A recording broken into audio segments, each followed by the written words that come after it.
기도하고자 하면은 온갖 잡념들, 눈에 보이는 일들이 가까이에 있기 때문에 집중하기가 쉽지가 않아요.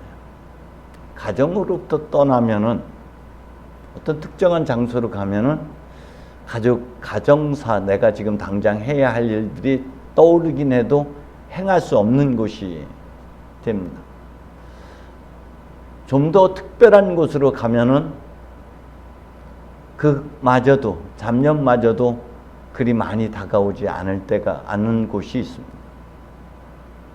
많은 사람들이 요즘은 그런 곳을 찾아 떠납니다. 그것이 피정이라는 곳이죠. 집에서 기도할 수도 있습니다. 집에서 하나님을 만날 수도 있습니다. 어디에서나 하나님 계시기 때문에 어느 곳에서나 만날 수 있습니다. 그러나 각자에게 특별한 곳은 따로 있습니다.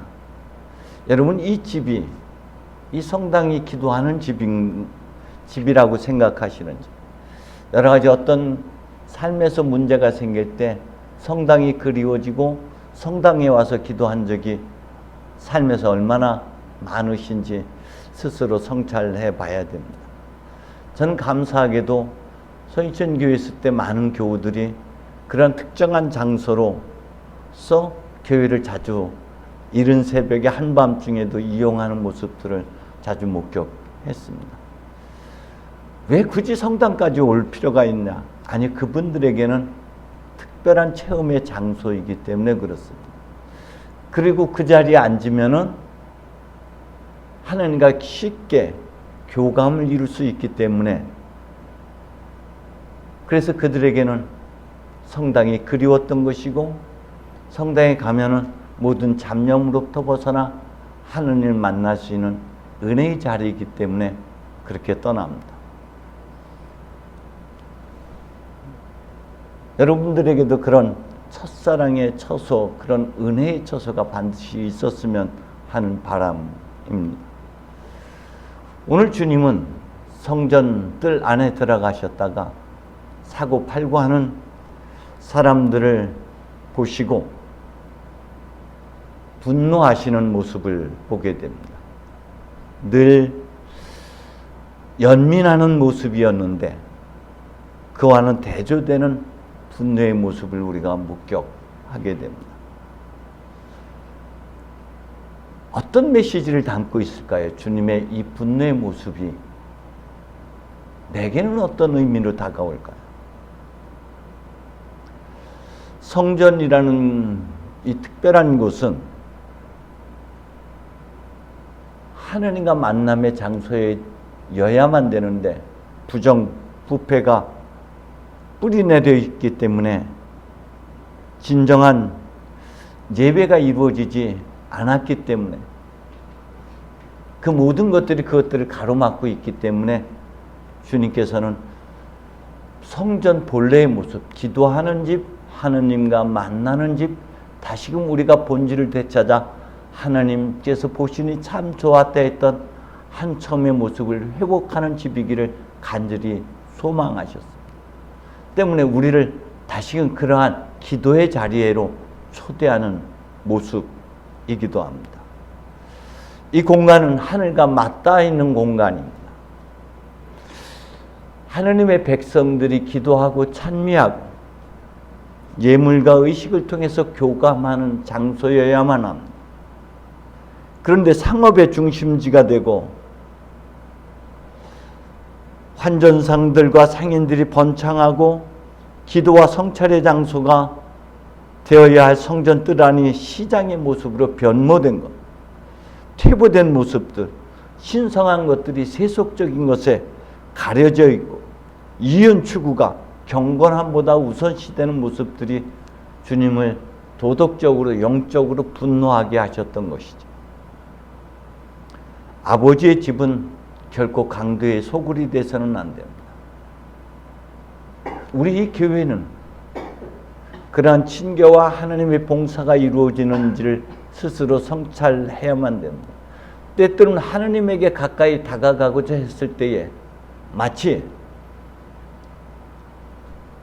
중풍병자를 4사람이 들것에 들고 주님을 만나고자 했는데 군중들이 너무 많아서 군중들이 벽이 되어서 zakhe오가 주님을 만나고자 했는데 수많은 군중들이 그의 길을 가로막고 있기 때문에, 그의 눈을 막고 있었기 때문에 더 이상 접근할 수가 없었어요. 그래서 지붕으로 올라가고 나무 무화과 나무 위로, 돌무화과 나무 위로 올라가서 주님을 만날 수 있었죠.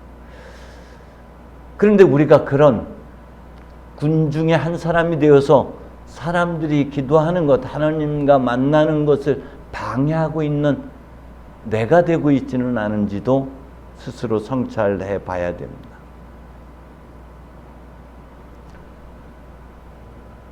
우리는 하나님을 만나는 데 있어서 이 모든 것들이 결코 목적지는, 성당이 목적지도 아니고 우리가 기도하는 것이 목적 자체가 아닙니다. 단지 하나님을 만나는 것이 목적지인 것이죠. 그 여정에서 여기가 수단으로서 필요하냐 하는 것들입니다. 우리 성전이 정말 우리에게 신앙의 여정에서 정말 하나님을 만나고자 하는 수단으로서, 도구로서 쓸모가 있는 것인지, 다시 한번 예배가 회복되고 이곳에서 하나님을 만나고 우리가 변화되고 한첨의 모습을 되찾는 그러한 성당이 될 수 있기를 여러분 많이 기도해 주시기를 바랍니다. 기도가 많으면은요, 변화가 일어납니다. 기도가 있는 곳에 성령의 역사가 강하게 일어나기 때문에 우리가 감히 생각지도 상상치도 못했던 은혜를 많은 분들이 이곳에서 체험할 수 있으리라 믿습니다. 그것은 오로지 여러분의 기도가 있어야만 가능합니다. 성전 정화의 이 사건에서 또 다른 의미가 있다면 우리 각자를 깊이 성찰해 봐야 됩니다. 사도 바울은 우리에게 이렇게 표현하고 있습니다. 여러분은 자신이 하나님의 성전이며 하나님의 성령께서 자기 안에 살아계시다는 것을 모르십니까? 라고 3장에서 묻고 또 6장에서도 여러분의 몸은 여러분이 하나님께로 받던 성령이 계시는 성전이라는 것을 모르십니까? 라고 묻고 있습니다. 성전은 우리 밖에 있는 성전만이 아니라, 이곳 구리성당만이 성전이 되는 것이 아니라 우리 자신이 성령이 거하는 성전이어야 됩니다. 그런데 부정과 부패와 탐욕과 욕망이 가득 차 있다면 성령은 우리 안에 더 이상 머무를 수가 없습니다. 에제키엘서에서도 그들이 부정과 부패가 가득했기 때문에 하나님의 영이 그곳을 떠났다라고 고발하고 있습니다. 우리도 우리 내면의 성전이 정말 하나님의 성령이 거하시는 거룩하고 깨끗한 곳인지를 성찰해 볼 필요가 있습니다. 여기가 내 몸이 하나님의 성전이 거하는 처소여야 됩니다. 내 안에서 하나님의 만남의 자리가 되어야 한다는 것이죠. 그러기 위해서는 우리는 우리 자신의 어둠, 우리 내면에 가득 차 있는 환전상들과 장사꾼들의 모습들, 우리 안에 탐욕과 이기적이고 자기중심적인 모습들, 위선의 모습들 스스로가 성찰하고 발견하고 인정할 수 있어야 됩니다. 뿐만 아니라 우리 안에 또 다른 영적 갈망이 있다는 것이죠. 하나님을 향한 그리움, 갈망, 열정들도 볼 수 있어야 됩니다. 어둠만 볼 것이 아니라 빛도 함께 봐야지 이 빛을 우리가 주목해서 집중해서 따라갈 때 우리 안에 어둠이 서서히 걷히게 되고 어느 순간 우리는 또 다른 작은 그리스도인이 될 수가 있는 것이죠. 성전 정화 사건에서 특히 요한복음에서는 이렇게 표현하고 있습니다. 이 성전을 헐어라. 내가 사흘 안에 다시 세우겠다라고 말씀하고 있습니다. 이것은 물론 그리스도이신 예수의 죽음과 부활을 통한 새로운 성전을 이야기하는 것이고 새로운 예배를 얘기하는 것이지만 동시에 우리도 헐어야 할 성전, 이미 바벨 탑으로 변질돼 버린 우리 자신의 내면에 왜곡된 모습들을 헐어버려야 하는 것이죠. 그렇지 않으면 새로운 성전은 결코 세워지지 않습니다. 우리는 주님의 음성 속에서 내면의 골방을 들은 바가 있습니다. 우리 내면이 골방이어야 됩니다. 침묵 속 우리 시면에 계신 하나님을 만날 수 있는 은총을 우리가 회복해야만 됩니다. 우리 내면 안에 하나님의 성령이 계십니다. 내 안에 하나님의 성령을 알아차릴 때 우리는 비로소 또 다른 작은 하나님이 될 수가 있습니다. 나는 곧 나다가 될 수 있는 것이고 천상천하 유아 독전을 외칠 수가 있는 것이고 더없이 거룩하고 존귀한 존재가 나라는 것이죠. 하나님의 숨결이 와닿은 존재, 하나님의 속성, 하나님의 거룩성, 하나님의 창조성이 담겨져 있는 귀한 존재가 우리 자신이라는 것이. 겉으로는 질그릇 같은 우리의 모양이지만은 그 내면 안에 하나님의 은총이 가득 채워진 존재라는 것을 알아차려야만 하는 것이죠. 성령으로 우리가 충만해야만 됩니다. 부활하신 주님께서는 우리에게 성령을 가득히 부어주셨습니다. 성령으로 충만한 존재, 하나님의 은총으로 가득한 존재가 우리 자신이라는 것입니다. 이 독서에서는 우리 주님께서 우리에게 그렇게 말씀하십니다. 주님께 가까이 오십시오. 사람들에게는 버림받았지만 하나님께 선택받은 귀한 돌, 그가 예수입니다. 그리고 동시에 그것은 여러분 자신이라는 것입니다. 여러분도 신령한 집을 짓는데 쓰일 산, 돌이 되라고 주님은 우리를 독촉하십니다. 거룩한 사제가 되어 하나님께서 기쁘시게 받을 만한 신령한 제사를 예수 그리스도를 통하여 드려야 된다고 말씀하고 있습니다.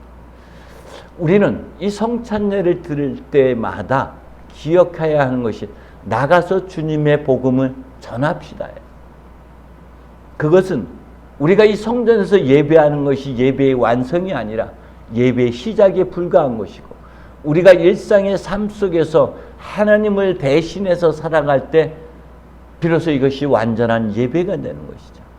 우리의 모습을 통해서 우리의 말을 통해서 우리의 행동을 통해서 하나님의 영광이 드러나야만 우리가 하나님 앞에 쓰임받는 산 돌이 되는 것이고 그것이 성령이 거하는 성전으로서의 역할을 다하는 것입니다. 하나님은 우리를 통해서 세상 많은 사람들이 하나님을 알아차리기를 원하고 있습니다.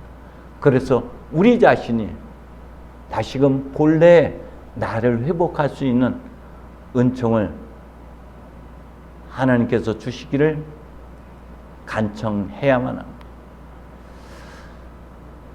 요한묵시록에서는 이렇게 표현하고 있습니다. 하나님의 집은 사람들이 사는 곳에 있다. 하나님은 사람들과 함께 계시고 사람들은 하나님의 백성이 될 것이라고 말씀하고 있습니다. 하나님께서는 더 이상 하늘에 아니면 특정한 장소에 머물러 계시는 것이 아니라 편재되어 계시는 모든 곳에 존재하는 모든 모습으로 존재하는 모든 것 안에 함께 하시는 하나님으로 고백되어지고 있습니다. 요한복음에서도 말씀이신 하나님이 이 땅에 오셔서 사람의 몸을 입으셨고 우리 가운데 함께 하시는 육화의 하나님을 고백하고 있습니다. 뿐만 아니라 마태복음에서도 임마누엘의 하나님, 우리와 함께 하시는 하나님을 고백합니다. 누가복음에서 동시에 하나님께서 우리를 감싸주심으로 비로소 우리 안에서 하나님이 탄생하는 것을 말씀하고 있습니다. 여러분, 우리는 우리 가운데 계시는 하나님, 우리와 함께 하시는 하나님을 고백할 수 있어야 됩니다.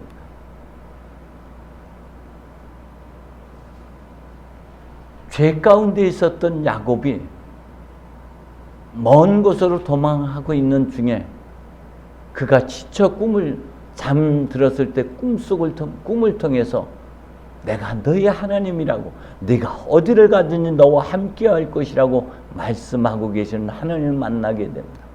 그러면서 이곳이 하나님 계신 곳이구나 라고 고백하게 됩니다. 어떤 상황에서든 어떤 처지에서든 비록 우리가 죄 가운데 있다 할지라도 하나님은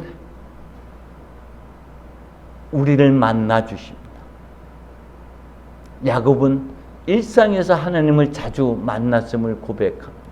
야복강가에서 그는 비로소 완전한 이스라엘로 변모되는 것을 우리는 잘 알고 있습니다.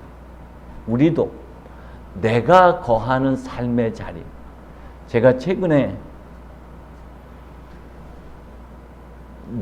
적어도 내 생각에는 이라는 틀 안에 가둬둔 하나님이 있었어요. 그래서 밭에서 일을 하면서 하나님 만나기로 원했지만 내가 기대했던 하나님은 체험하지 못했어요. 그런데 제가 일을 할 때 너무 땀이 나니까 안경을 벗어놓고 일을 했는데 바람이 너무 세게 불어가지고 순간적으로 일을 마치고 안경을 찾는데 안경이 내가 두었던 곳에 없었어요. 제가 다녔던 곳을 계속 다람쥐 쳇바퀴 돌듯이 돌고 돌아도 거기에서 발견할 수 없었어요. 하나님, 이게 무슨 의미인지요 하고 물었더니 너는 눈이 있어도 보지 못하고 귀가 있어도 듣지 못하는 청맹관이라고. 그게 무슨 의미냐고. 너는 네 관점에서만 보려고 그랬지, 네 관점에서만 들으려고 그랬지, 하늘나는 새를 보라, 들에 핀 꽃을 보라는 이 말의 뜻을 알아차리지 못했다. 근데 최근에 얼마나 더웠어요. 시원하게 부는 바람 속에 계신 하나님을 그때서야 알아차리게 됐어요. 내 육체를 시원하게 하실 뿐만 아니라 내 마음을 평안케 해주시는 성령의 바람으로 내게 다가오시는 하나님이시죠. 저희 집사람이 어떨 때는 얄밉기도 했어요. 왜냐하면 밭일은 잘 안 도와주고 꽃밭에만 가 있기 때문에 본인이 꽃인 줄로 착각하고 있어요. 그런데 저가 일하는 모습 속에서 저렇게 남을 위해서 고구마 순을 딴다든지 뭘 한다든지 자기 먹을 게 아니라 남을 주기 위해서 애쓰는 땀 흘리는 모습을 보면서 그래, 저렇게 하나님은 계시, 저 모습이었지. 오늘 아침에도 저는 수경 하느님을 만났어요. 왜냐하면 새끼가 뭔지 그 새끼를 주기 위해서 뜨거운 불 앞에서 그래서 선풍기를 갖다가 틀어줬지만 그게 뭔 소용이 있겠어요. 그런데 자기를 비워내는 저 헌신과 사랑 속에 하나님이 저 모습으로 있는데 나는 이런 특정한 모습만 하나님을 기다렸던, 모습의 하나님만 기다렸던 것이다. 여러분, 야곱이 도망치는 중에 하나님 새로운 만남을 앞두고 절망과 불안 속에 있을 때 아모스가 밭에서 일을 하고 있는 중에 에제키엘이 절망 속에서 그 발 강가를 거닐고 있는 중에 그곳에서 하나님을 만났습니다. 여러분, 여러분의 삶의 자리, 일터에서, 가정에서, 그리고 여러분이 듣고 보는 모든 이들 안에서, 그리고 모든 것들 안에서 하나님을 만나는 여러분 되시기를 바랍니다. 그리고 여러분이 그런 하나님이 되어서 다른 이들에게 하나님의 영광을 드러내는 은총을 여러분이 되찾는다면 우리 구리교회도 상상치 못했던 은혜로 충만해지리라 그렇게 믿습니다. 성부와 성자와 성령의 이름으로.